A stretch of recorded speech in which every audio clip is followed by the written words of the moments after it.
All right, let's dive right into this explainer. Over the last few years, we've basically lived through a massive, involuntary global experiment in digital education. But now that the dust is finally settling, we're not just looking at a simple choice between sitting in a physical classroom or staring at a Zoom screen. We are actually standing at the precipice of an entirely new era, one driven by highly specialized artificial intelligence. So today, we're evaluating the long-term systemic impacts of this shift. We're going to cut right through the hype to figure out what actually works, what totally fails, and how we can build a much better system moving forward. Here is a quick look at where we're headed. We'll start with the shift in learning, then evaluate early childhood impacts, confront the digital divide, explore how AI is transforming STEM, look at automating administrative burdens, and finally, wrap up with a blended learning future. Section 1. The shift in learning. It is absolutely crucial to understand the architectural differences between traditional and online environments before we can even begin to improve them. So the big takeaway here is that while digital platforms totally democratize access for millions around the globe, they also fundamentally altered the psychological landscape of learning. Think about it. Traditional environments provide physical co-presence, real-time communication, and all those subtle social cues that naturally regulate our attention. Online spaces? Well, they give you incredible geographical freedom, sure, but they demand immense self-regulation. Our research points to transactional distance theory, which basically says that when you strip away physical presence and organic classroom dialogue, you maximize the psychological distance between the teacher and the learner.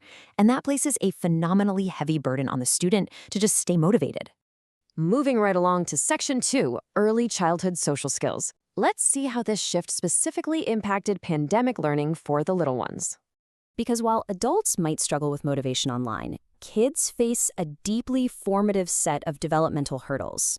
When looking at 5-year-old preschoolers, the hard data proves that face-to-face learning is vastly superior for building essential peer interactions.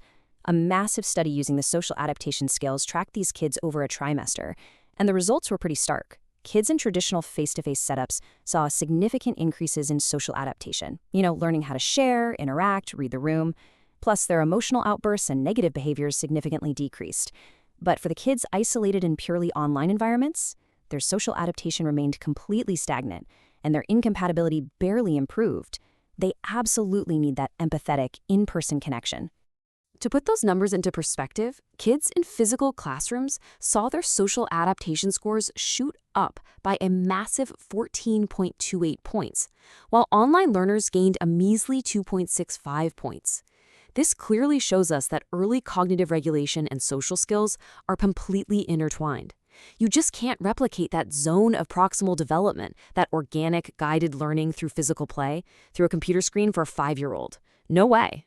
Section 3. Bridging the digital divide. Despite all the flexibility online education promises for older students, we have to honestly confront the barriers and the stark digital divide of purely virtual models. Check out the extraneous cognitive load these online students are dealing with. A full 88% reported a massive drop in motivation. On top of that, 84.3% experienced reoccurring technical issues, and that exact same percentage demanded offline environments for practical lab work. Navigating broken tech, buffering videos, and total isolation literally exhausts the working memory in the brain that should be used for actual learning. It completely breaks their cognitive flow. And we can understand exactly why this happens through media richness theory. Standard video calls are simply too lean of a medium. They lack spatial audio, they ruin natural eye contact, and they introduce those awkward conversational latencies we all hate. For complex tasks, this digital medium routinely severs the pedagogical connection, leaving students feeling totally drained and disconnected. That brings us to Section 4, Transforming STEM with AI. This is where modern technology finally pivots from being a massive distraction to actually enabling deep mastery. Okay, let's dive into SEI. Back in the early 2020s, everyone was panicking that generative AI would just write essays for kids and hallucinate fake math proofs. But the industry has evolved. We're now seeing the rise of specialized educational intelligence, or SEI. These aren't your basic chatbots. They are highly focused models trained entirely on proven educational logic. So unlike an older model that might spit out a syntactically correct but logically broken Python script, SEI genuinely understands the underlying first principles of complex STEM subjects. By integrating this specialized AI, we finally solve that practical lab issue online students were demanding. Think about traditional physical science labs for a second. They can be dangerous, they eat up expensive materials, and you usually only get one shot to run the experiment. But digital virtual labs powered by SEAC, they provide high-fidelity simulations.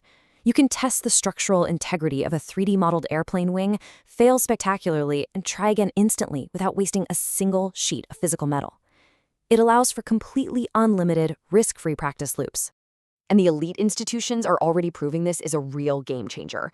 Stanford used AI to dynamically generate completely unique project-based computer science assessments for every single student. That virtually eliminated plagiarism and boosted engagement by 40%. Over at MIT, specialized AI chatbots act as personalized tutors in aeronautics, and platforms like Clover.ai are running complex structural stress testing. The AI literally monitors the student, recognizes when they're getting frustrated, and adjusts the cognitive load dynamically. It asks leading questions instead of just giving away the answer, keeping the student right in that perfect sweet spot of learning. Section 5. Automating the administrative burden. Let's look at how this tech doesn't just supercharge the students, but actively rescues the educators. Honestly, you can think of traditional teaching administration like navigating a dense forest with nothing but a paper map and a compass. Yeah, it gets the job done eventually, but it takes forever. Modern AI-assisted workflows, on the other hand, are like a real-time GPS system. Historically, teachers lost 10 to 20 hours a week to the grueling shadow work of manual grading and spreadsheets. AI slashes that administrative burden by up to 70%. Grading complex math and code? Instant and 99% accurate. Lesson planning goes from hours of manual curation to minutes of AI generation. And tracking moves from outdated spreadsheets to real-time predictive alerts, so a teacher can actually catch a struggling student before they fail. Let me give you a quick tutorial on how ridiculously easy this is to integrate using tools like TutorFlow. It's literally 3 steps. First step, the educator inputs a single prompt, something like, create a module on Python data analysis with simulations. Second, the AI instantly generates a unified platform, featuring complex math equations, reading materials, and live runnable code editors, totally eliminating the need to juggle 5 different software tools. And finally, step 3. The teacher utilizes advanced optical character recognition, or OCR. This AI doesn't just blindly scan handwritten math, it understands the logic, knowing the difference between a sloppy number 2 and the letter Z. It is absolutely revolutionary for maintaining the rigor of STEM digitally. Which brings us to our final section, Section 6, the blended learning future. We are entering an era that beautifully synthesizes the best of both worlds.